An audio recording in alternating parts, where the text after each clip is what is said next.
Boa noite. Que a paz de Jesus e sua graça nos alcance nessa noite. Quem me conhece um pouquinho sabe que, geralmente, quando eu vou ou estudar ou explicar alguma coisa, eu costumo entender assim, como é que isso começou, como é que as coisas ocorrem e como elas finalizam.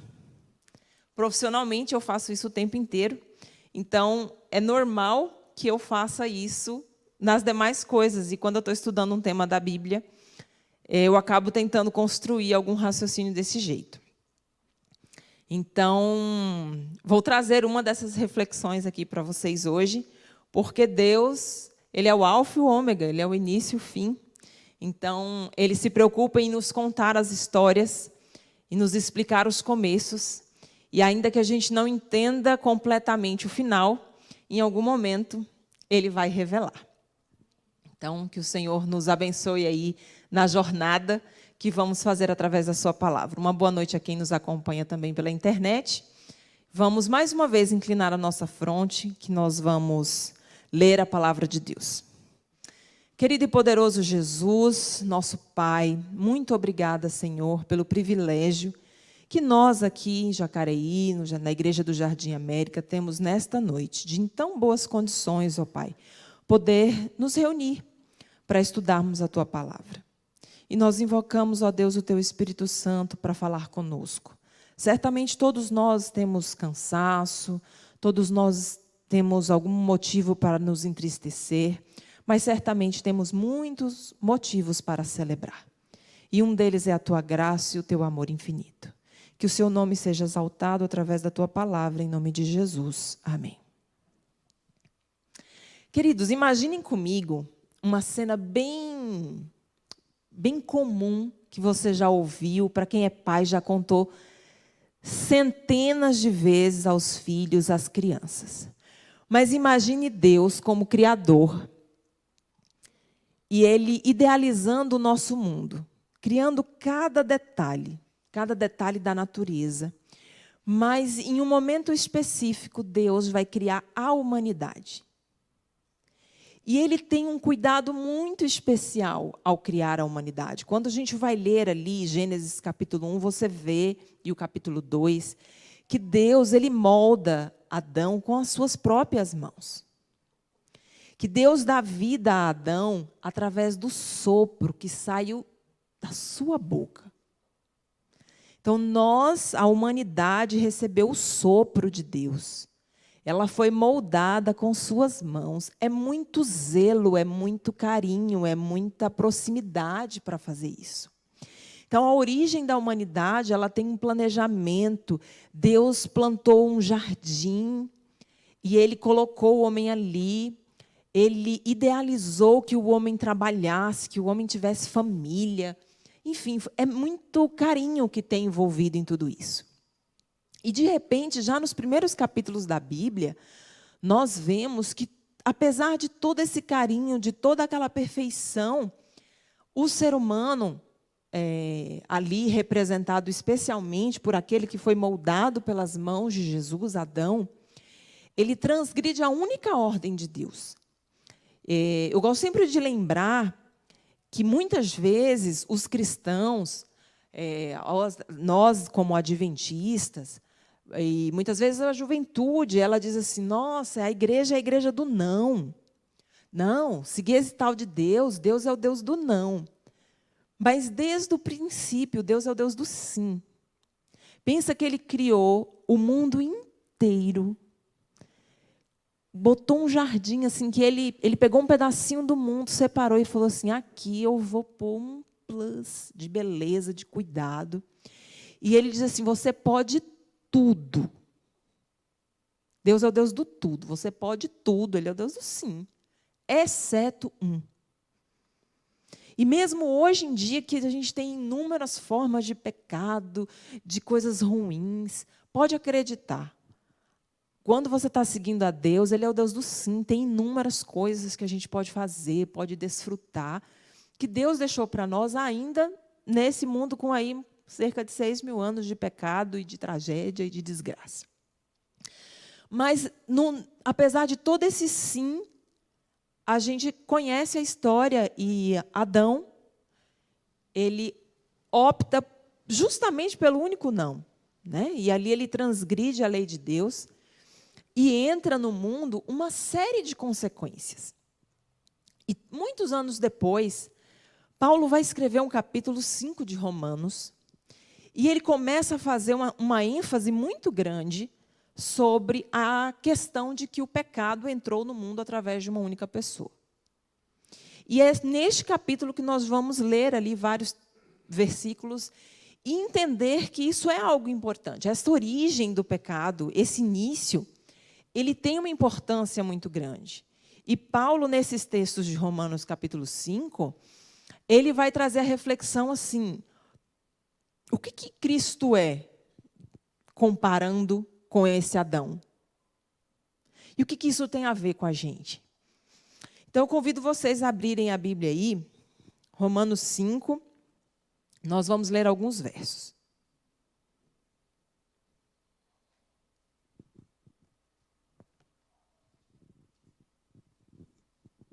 O primeiro deles, pelo menos aqui na Revista e Atualizada, que é a versão que eu estou usando, o título a partir do verso 12 é Adão e Cristo.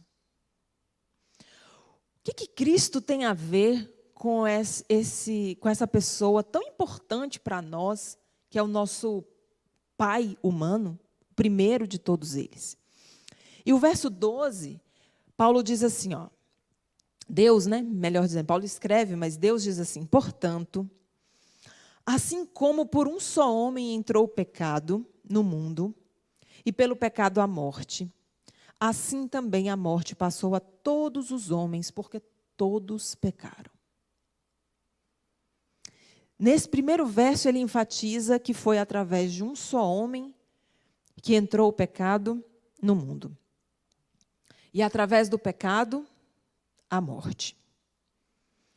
E que essa morte foi herdada por todos os homens. E porque todos os homens pecaram. Então, de Adão, queridos, todos nós herdamos pelo menos duas coisas. A primeira delas, a morte. Se tem uma coisa que a gente pode olhar e falar assim, a culpa é de Adão, em primeira instância seria essa morte natural que a gente convive até hoje. Toda essa morte natural, que a Bíblia chama de primeira morte, ela foi herdada de Adão. Porque Adão pecou, entrou o pecado no mundo. E porque entrou o pecado no mundo, com ele entrou a morte. E porque todos pecaram, todos morrerão. E a gente herdou a inclinação para o pecado. Então, todos nós nascemos. Adão não, mas todos os demais. Adão e Eva não, mas todos os demais. Eles herdaram ali a natureza pecaminosa, ou essa tendência, essa inclinação para o pecado. Mas, a partir do verso 15, o texto continua dizendo assim, olha, todavia, não é assim o dom gratuito como a ofensa, porque se pela ofensa de um só, mais uma vez, Paulo reforça, foi a ofensa de um só. Foi através de Adão. Morreram muitos. O que Adão fez muitos morrerem. Muito mais a graça de Deus e o dom pela graça de um só homem, Jesus Cristo, foram abundantes sobre muitos. Se foi por culpa de Adão que muitos morreram, é por... A palavra aqui aí já não é culpa, né? Mas é por meio de Jesus que muitos viverão. O dom, entretanto, não é como no caso em que somente um pecou, porque o julgamento derivou de uma só ofensa para a condenação. Mais uma vez ele relembra, por uma só ofensa reinou a condenação. Pelo que Adão fez, reinou a condenação. Mas a graça transcorre de muitas ofensas para a justificação. Também por um único homem, fornecedor da graça, vai prover toda a justificação, Jesus. E no 17, parece coincidência, mas é de propósito. Ele repete de novo.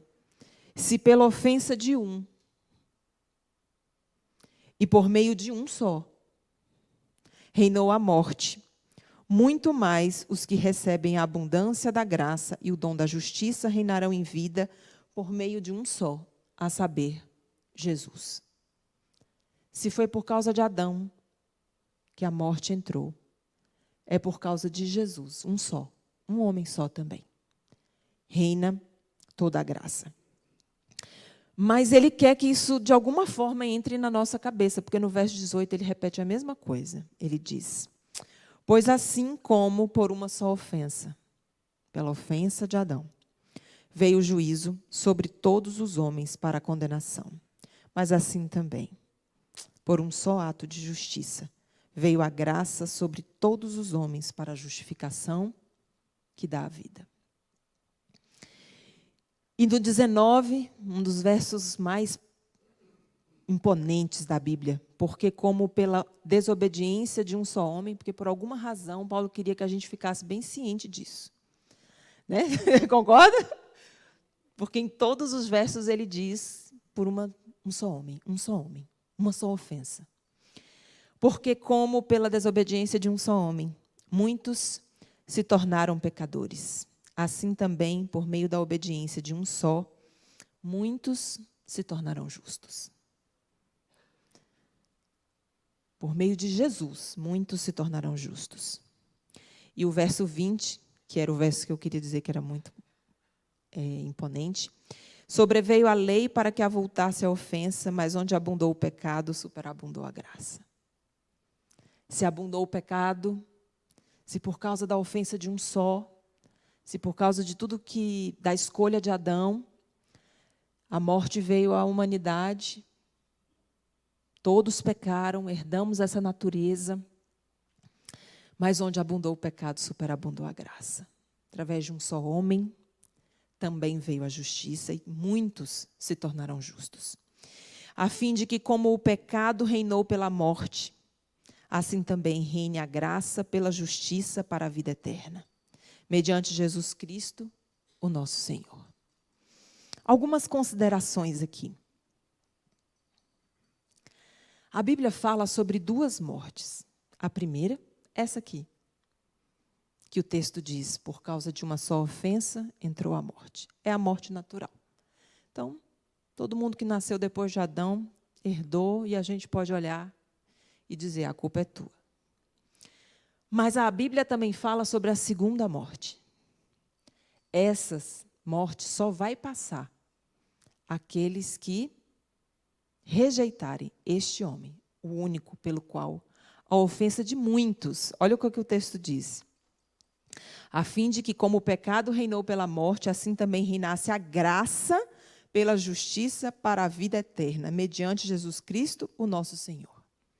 Através de Jesus, todos os que quiserem poderão, então, se apossar desta graça e não participar da segunda morte. E aqui, para nós humanos, inclinados ao pecado, que adoramos pôr a culpa no outro, uma coisa é certa, queridos. Podemos dizer assim, meu pai morreu por culpa de Adão. Mas se ele não ressuscitar na primeira, queridos, a responsabilidade é dele. Nem eu, nem você poderemos olhar e dizer assim, a culpa é de Adão, que eu não entrei no céu. Porque pelo sacrifício de um só homem, queridos, todos nós somos aptos, habilitados a entrar no céu. Só não entraremos se não quisermos. Não dá para culpar Adão. O texto é claro em dizer, toda essa miséria, essa desgraça, adentrou no mundo por causa da primeira ofensa. A responsabilidade é dele. Mas a responsabilidade de adentrarmos ao céu é nossa. E o sacrifício foi também por um só homem, Jesus Cristo, que é capaz de salvar a todos. E o verso 19, ele diz justamente, porque pela desobediência de um só homem, muitos se tornaram pecadores. Mas assim também, por meio da obediência de um só, Jesus Cristo, muitos se tornarão justos. Por isso que tem a diferença. Através de Adão, todos pecaram. Todos. Quando a gente vai falar aqui, muitos se tornarão justos. A diferença entre o todos e o muitos são aqueles que não vão aceitar. Dentro do contexto do nosso livre-arbítrio, podemos ou não aceitar. E quando eu comentei com vocês sobre essa questão de início, meio e fim, depois de fazer algumas reflexões aqui no texto, eu fiquei pensando assim, gente, como é que vai ser o dia que Adão ressuscitar? E que ele se encontrar com Jesus? Você já parou para pensar nisso? O dia que o homem, que por causa da decisão dele, toda a humanidade pecou. Toda. Todos nós ofendemos a Deus. A morte, a destruição entrou neste mundo por causa dele. Como é que vai ser o dia em que ele tiver que olhar, olho a olho, no seu Criador? Naquele que fez tudo com tanto cuidado, com tanto zelo, com tanto respeito, com tanto amor. Você já parou para pensar nisso? Você já teve que enfrentar assim, um olho a olho para pedir perdão para alguém? Imagina como é que vai ser esse olho a olho. Porque por mais que você saiba que a pessoa vai te perdoar e tal, eu me imaginava disso. Até o dia que eu li o capítulo do Grande Conflito que diz, cujo título, O Livramento dos Justos, e eu vou compartilhar com vocês alguns trechos desse texto, porque ele é como se, não é que é o fim, mas ele faz um fechamento nessa história. Ele faz o fechamento entre Adão e Cristo. O Cristo que criou, que moldou, que projetou, que idealizou, que foi ofendido, com o primeiro homem que trouxe isso, e, ao mesmo tempo, o encontro de Adão com Jesus é narrado de forma extraordinária nesse livro. Então, eu vou ler algumas coisas aqui para vocês, e aí vocês vão conseguir meio que imaginar o que está acontecendo ali, mas certamente a gente imagina só um pouquinho da grandiosidade que nós vamos visualizar lá. Imaginem o seguinte, Jesus já voltou, quem estava vivo já foi transformado, quem estava morto foi ressuscitado. De alguma forma nós fomos levados, transladados até o céu, e em algum momento nós vamos adentrar ali na Cidade Santa, e haverá alguns encontros, né? Algumas coisas. E existe um trecho desse capítulo que chama o seguinte, o encontro dos dois Adões. É um subtítulo dentro do Livramento dos Justos. Então, quem quiser buscar em casa, busca lá na sua versão o capítulo Livramento dos Justos. E eu vou ler alguns trechos. Imagina a cena. Sobre a cabeça dos vencedores, Jesus, com sua própria destra, põe a coroa de glória. Para há uma coroa que traz o seu novo nome e a inscrição, Santidade ao Senhor. Existe ali um momento onde Jesus começa a distribuir coroas entre todos os justos. Diante da multidão de resgatados está a santa cidade. Jesus abre amplamente as portas de pérolas, e as nações que observaram a verdade entram. E ali contemplam o paraíso de Deus, o lar de Adão em sua inocência. O Éden, aquele pedacinho do Éden que Jesus tinha moldado com as suas próprias mãos, que ele tinha decorado. Sabe aquele jardineiro que onde ele toca fica lindo? Imagina o que foi o Éden pelo jardineiro Jesus. E quando as portas se abrem, é esse lar, é esse pedacinho que é visto por nós que entraremos lá. Então, aquela voz mais harmoniosa do que qualquer música que tenha soado já aos ouvidos dos mortais, é ouvida dizer: vosso conflito está terminado. Vinde, benditos de meu Pai, possui por herança o reino que vos está preparado desde a fundação do mundo. É a gente entrando e ouvindo Deus dizer: acabou o conflito, acabou o conflito. E ao serem os resgatados recebidos na cidade de Deus, ecoa nos ares um exultante clamor de adoração. Os dois Adões estão prestes a se encontrar. O Filho de Deus se acha em pé, com os braços estendidos para receber o Pai da nossa raça.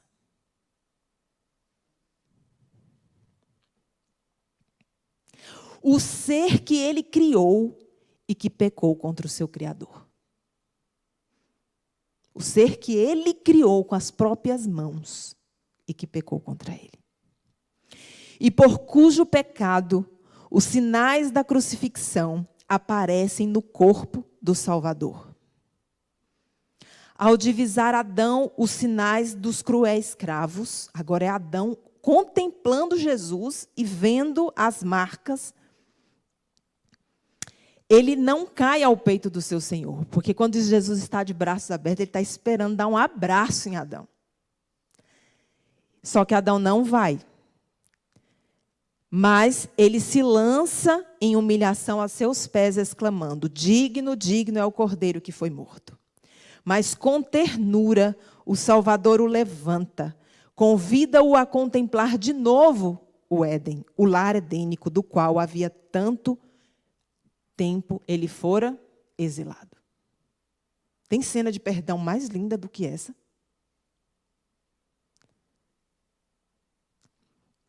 E depois de sua expulsão do Éden, a vida de Adão na terra ela foi cheia de tristeza. Cada folha a murchar, cada vítima do sacrifício, cada mancha na bela face da natureza, cada mácula na pureza do homem, era uma nova lembrança de seu pecado. Terrível foi a aflição do remorso ao contemplar a iniquidade que abundava e, em resposta às suas advertências, deparar com a exprobação que lhe haviam como causa do pecado. Com paciente humildade, ele suportou durante quase 1000 anos a pena da transgressão. E, sinceramente, ele se arrependeu de seu pecado.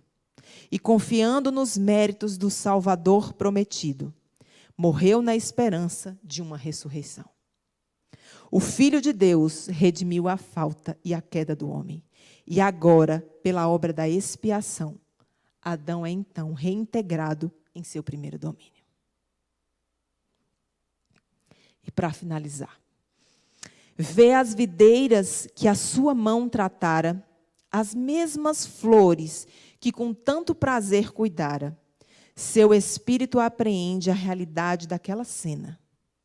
Ele compreende que isso é, na verdade, o Éden restaurado. Mais lindo agora do que antes fora dele banido. E o Salvador o leva até a árvore da vida. Apanha o fruto glorioso e manda Adão comer. Olha ao redor de si e contempla uma multidão de uma família resgatada no paraíso de Deus. Lança então a sua brilhante coroa aos pés de Jesus e cai em seu peito. Agora ele recebe o abraço.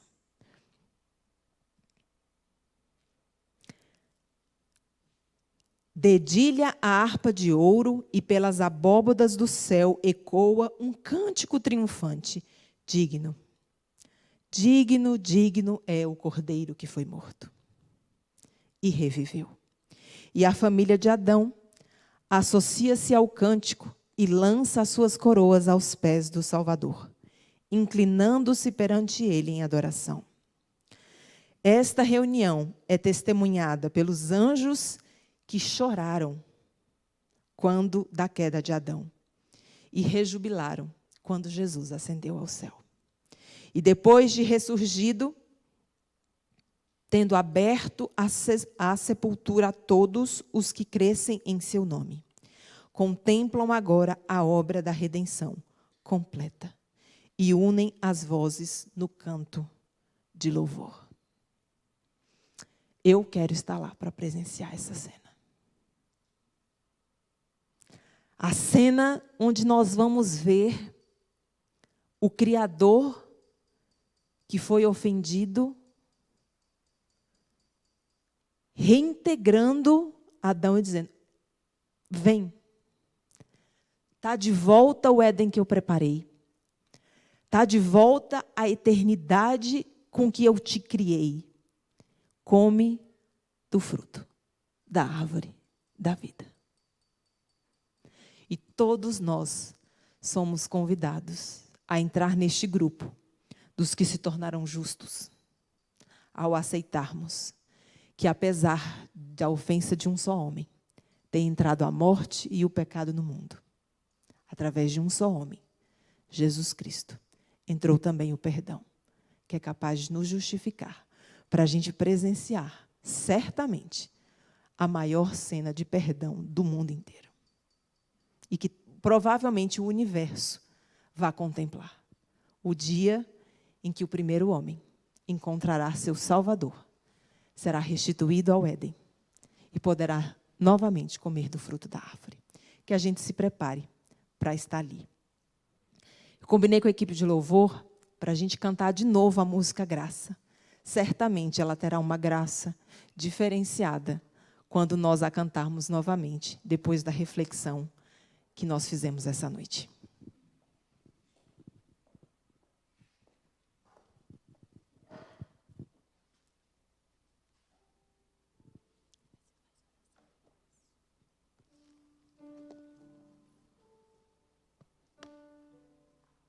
Vamos nos colocar em pé?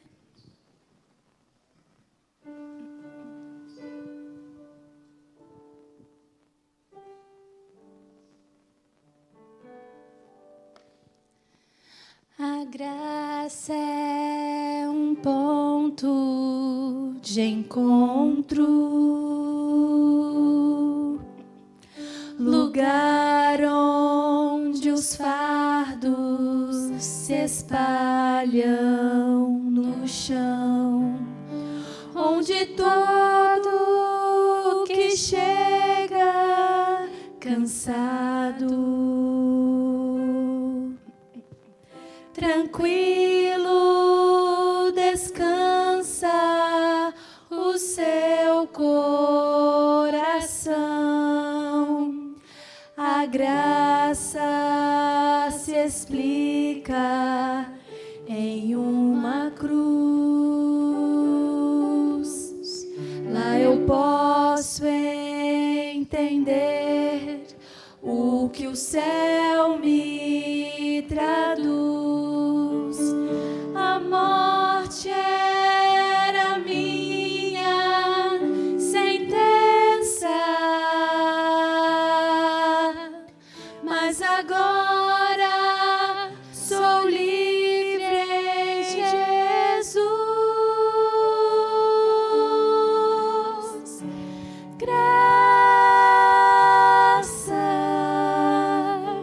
simples assim, perdão se recebe, se aceita, enfim, pecado não se explica, pecado se paga e Cristo pagou por mim.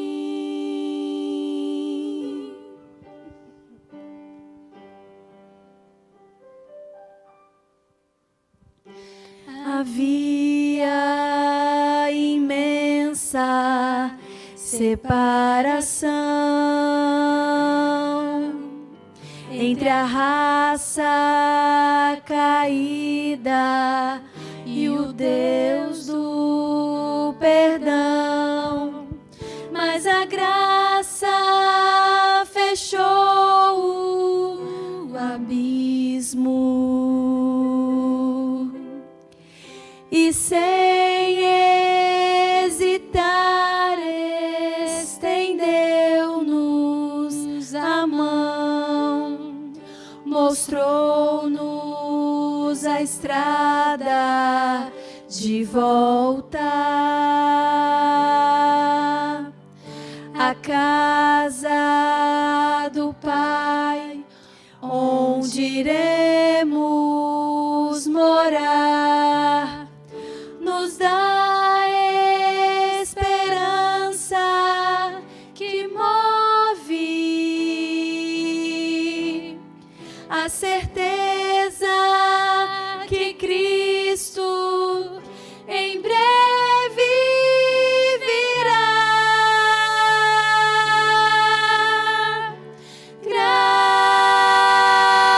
Graça simples assim, perdão se recebe, se aceita, enfim, pecado não se explica, pecado se paga e Cristo pagou por mim.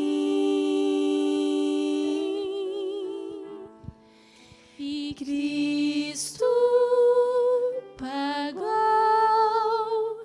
por mim.